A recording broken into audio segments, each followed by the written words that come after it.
my team on Sunday afternoon, a game that I saw the writing on the wall at the end of the first half. I knew we weren't going to win that game.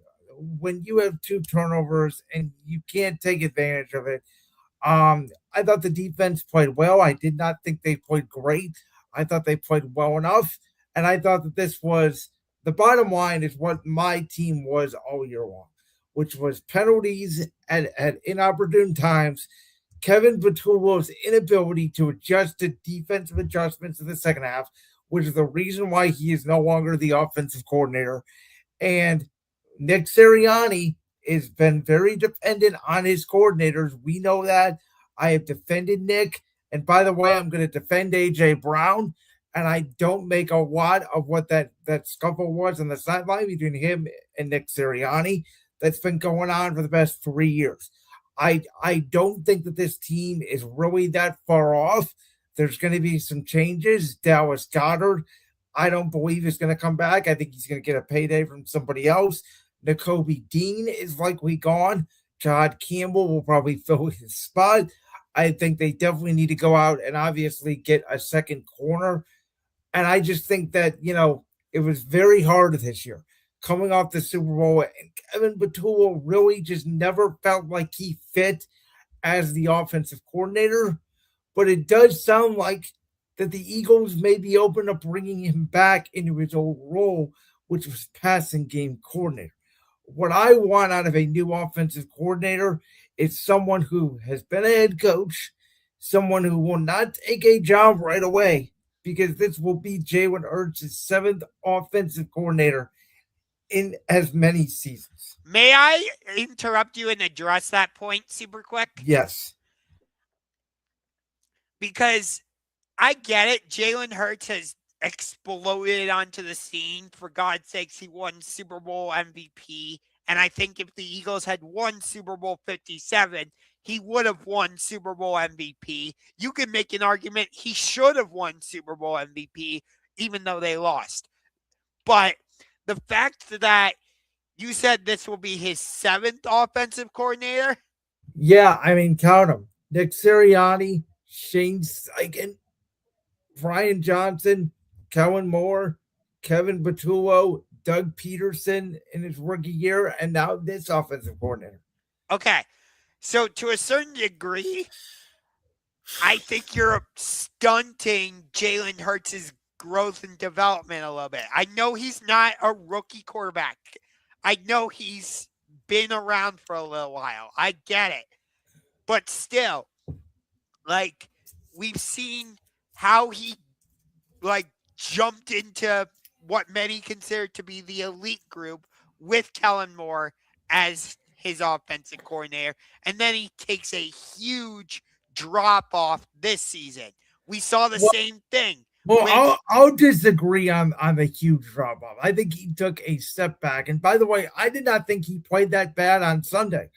To me, you can make the argument if A.J. Brown makes the catch on third down, he may score on that play. There's no safety back. And if Devontae Smith makes the catch on third down before the double team on fourth down, you can make an argument that, again, the Eagles did not play well, but if one of those guys makes a play, they do win the game. And Jalen Hurts, again, did not turn the football over, which is what has been preached to him over and over again. He plays within structure. Do I think they need to run him more? Yes. But did I think this was a bad year for Jalen overall? No. Do I think he missed some of the deep balls that he was kidding in 2024? Absolutely. He was not the same quarterback, but he was not 2023 bad Jalen Hurts. I'm not saying he dropped all the way to that level, but comparing who Jalen was this season to who he was last season, that feels like a major drop off to me. Well, actually, if you look at the stats, they're actually pretty identical. I'm just talking about from what I saw on the field.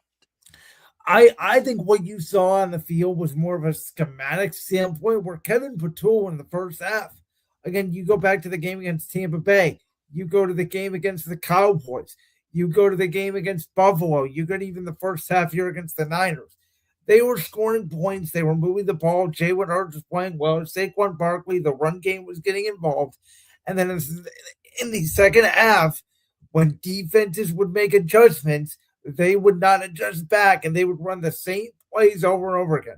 The only play they ran on the final drive of the game was a version of four verticals. It was basically the same play, and teams are like, well, this is easy to defend. Yes, that's my point, which is why I'm not putting it on Jalen Hurts. I think it's more of a scheme thing. Excuse me. I'm not saying all the blame should be on Jalen. That's not what I'm getting at. But to a certain degree, the blame has to be on Jalen. But at the same time, when the Eagles have hired an offensive coordinator from within, it has not gone well. But when they hire an offensive coordinator from outside the organization, that's when you saw this offense really take off. Think about it. They brought in Kellen Moore. He wasn't in the organization, and you saw what Jalen and the team did last year. Shane Steichen, I don't think, was with the organization. No, he came over from the Chargers when Sirianni was hired. Okay. And again, that just further accentuates my point because you saw, again, the offense take off. But when they brought in or just hired offensive coordinators from within their system, it doesn't work. The two names that I think should be on my wish list at least, one of them, believe it or not, is former head coach Doug Peterson. I think bringing back Doug Peterson as an offensive coordinator, he knows Jalen Hurts. He worked with him his rookie year. I don't think now that he's had a second head coaching opportunity in Jacksonville, he would get a third. And so I think Doug Peterson would be here for a while. You could stabilize that OC room.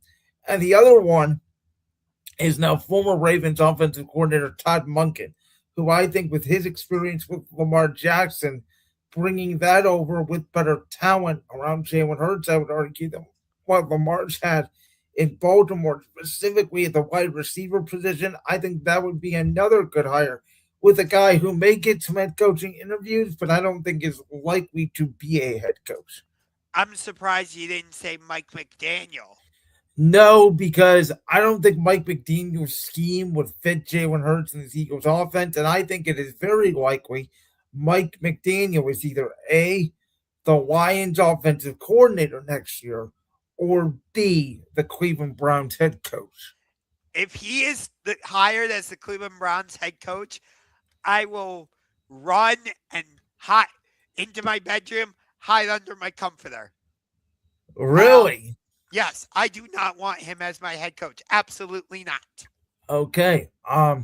Well, Josh, you were an advocate of the Carolina Panthers all season long, and they took the Rams to the wire on Saturday. Did they prove their NFC South title was legitimate? Absolutely. They beat the Rams earlier in the regular season. And, you know, it took a great throw from Matthew Stafford to Kobe Parkinson in the closing seconds of regulation for the Rams to beat the Panthers. So, did Bryce miss a couple throws late in that game? Absolutely. And I told you the run game was going to be a big factor for Carolina, and I believe it was. Well, but I also told you Bryce Young needed to throw early, which he did, and they were moving the football. They did also try to give the game away the whole first half. So, in that regard, two things I think can be true. So I think you and I were both right to a certain degree anyway. But I believe the Panthers got blown out by the Seattle Seahawks. But still, I think the Panthers showed this season they are legitimate. Yes, they had a losing record, but still, they took the Rams, who many still believe could be the NFC representative in the Super Bowl, we shall see. They have to go against the Chicago Bears this week. That I would get your heart attack medicine ready. But, so I think the Panthers proved they are legit. They got to get some offensive line help because Bryce was under duress a lot of that game. I think they need to bump up their pass rush because it felt like at times Matt Stafford could just sit back there, iron his clothes, put his feet up and have a cup of lemonade. But, they only lost by 3. If they had gotten blown out by like 14 or even 10, I would have said, no, they did not prove their title to be legitimate. But going right to the final seconds, having the lead and being in a position to win that game, only for Stafford to make a perfect throw in the only place really where Kobe Parkinson could make that catch. For me, that proves the Panthers would won this title legitimately. Now, I will say, I think the game changed on the Puka Nacua drop touchdown pass. That would have been a touchdown in the second quarter. Stafford, it's a Braden stride. It would have been at 24-7. Instead, Carolina comes down. They get a touchdown right before half. And so instead of it being 24-7, it is 17-14.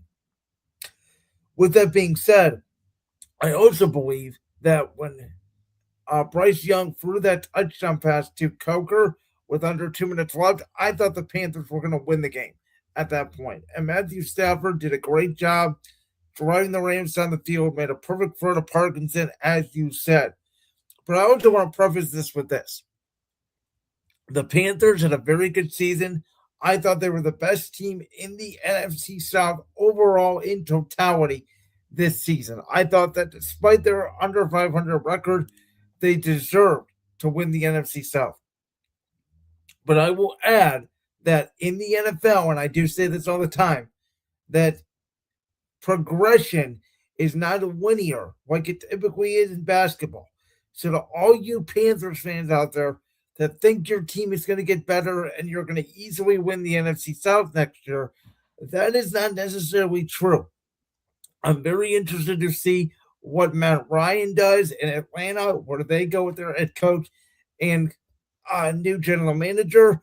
We'll see what Kellen Moore can do with Tyler Shuck and the New Orleans Saints. And we cannot forget about healthy Baker Mayfield in Tampa Bay with a new offensive coordinator. So great season of the Panthers. But I would preface this by saying next year, they may not be this good of an opportunity. I'm a little surprised that the Buccaneers kept Todd Bowles, given how badly he fumbled this season and some of the more recent seasons. Well, I think that they're blaming that more so on the fact that Baker Mayfield got hurt as opposed to blaming it on Todd Bowles. Understandable. But to get back to the Panthers, you are right. There is no guarantee that they can get back here.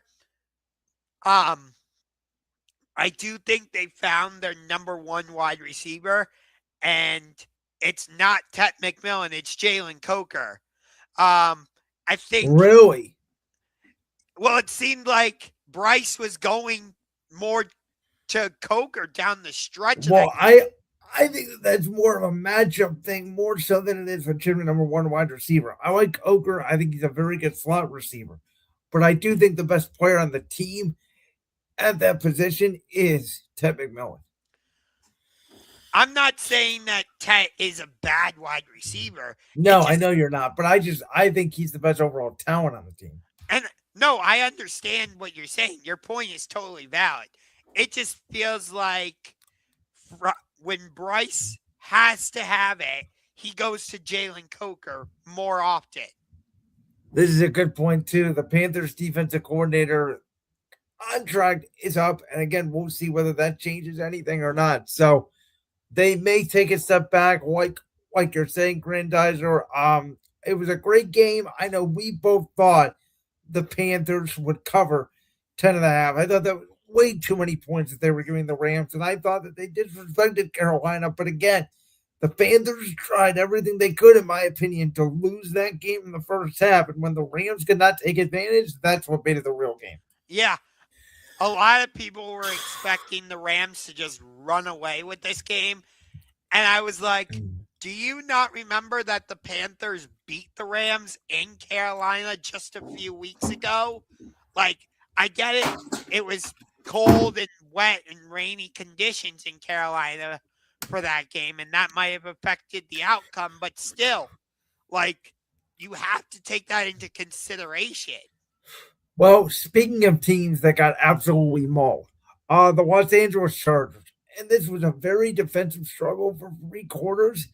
But by the fourth quarter, you could really tell that the Chargers could not block the Patriots in defensive line. The Patriots were just playing cover zero, cover zero, cover zero. The Chargers could not adjust. To me, it's one of the reasons why they fired offensive coordinator Greg Roman and Justin Herbert now in 12 playoff quarters. You can make an argument he's played well in 2 of them. The first half in that first playoff game against Jacksonville, he was sensational. And after that, it's not been the same. And a lot of people say that, he's a top 6, top 7 overall quarterback in the NFL. I don't know how you can say that when he has consistently not performed in the postseason. You can blame the offensive line all you want, but it's not like the Patriots dominated that game throughout the entire game. There was moments there, in my opinion, at least, for the Chargers to have an opportunity to maybe steal that game in the first half. And I thought Justin Herbert missed some opportunities. Yeah, I don't put him in the elite category. Honestly, I never really did.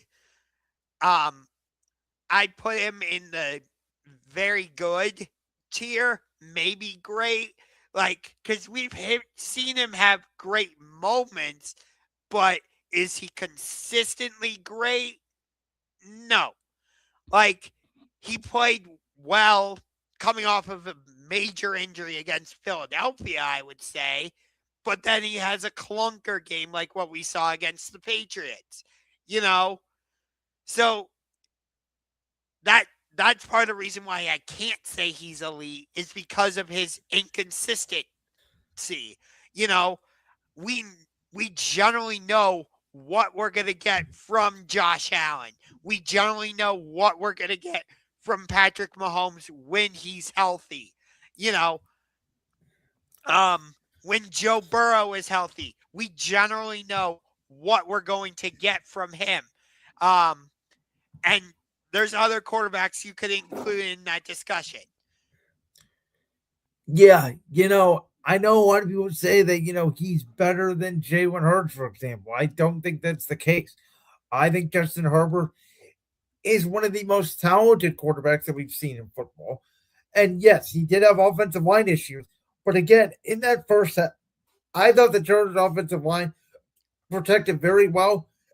And I thought this game changed early on in the game when the Chargers had the 1st and goal, from about the 8-yard line off the turnover by Drake May off the fumble. And the Chargers had an opportunity, 4th and goal from the 2-yard line to get a touchdown and take advantage. And they got 0 points out of it. At that point, it just felt like the Chargers never even came close to scoring again. And I thought it was a rare bad coaching job by Jim Harbaugh in the final 5 minutes of that game when it is 16-3 New England and the Chargers seemingly had no urgency on offense. Chris Collinsworth and Mike Tirico kept saying, why are they substituting? They're letting New England substitute again. They got to hurry. They got to get a touchdown before the 2 morning. And there was just absolutely no urgency to that team. No. And it's understandable why they fired Greg Roman.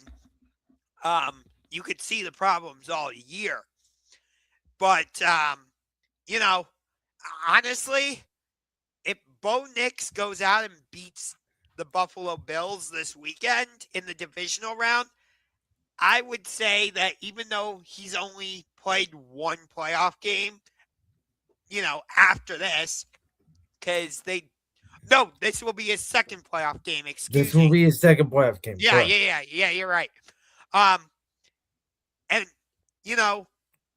if he goes out and beats Buffalo, which will be a rematch of last year's wild card round, if I'm not mistaken. You are correct. I forgot about that, but that was the 7-2 matchup in the AFC last year. Yeah.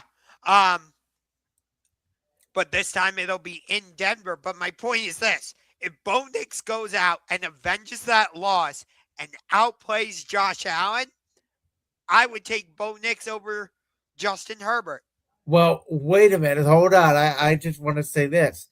In about week 2 of this season, you told me you would take Bo Nix over Joe Burrow. You're saying now if Bo Nix wins this game, you would take him over Justin Herbert. You just said Justin Herbert wasn't elite. So what you're actually saying is Joe Burrow was never elite by that logic. Okay. So, well, Joe Burrow has proven me wrong because, he dragged the Cincinnati Bengals kicking and screaming almost to a playoff spot. But, they're the Cincinnati Bengals, so they don't know how to keep their quarterbacks healthy. In this order, I think the top 4 quarterbacks in the league, regardless if they're hurt, active, or not, are Patrick Mahomes, Josh Allen, Lamar Jackson, and Joe Burrow. We can pick the order, but I think those are your 4. Then I think Jalen Hurts is up there. I think Drake May has entered in the conversation after the year he's had. I think obviously Matthew Stafford is up there. Sam Darnold, the way he's played this season, has been like a top 10 quarterback. Dak Prescott as well. I think you could make the case for Caleb Williams, especially the way he's played down the stretch. And I think Justin Herbert, to me at least, is now below that tier. So you did not mention Bo Nix at all in that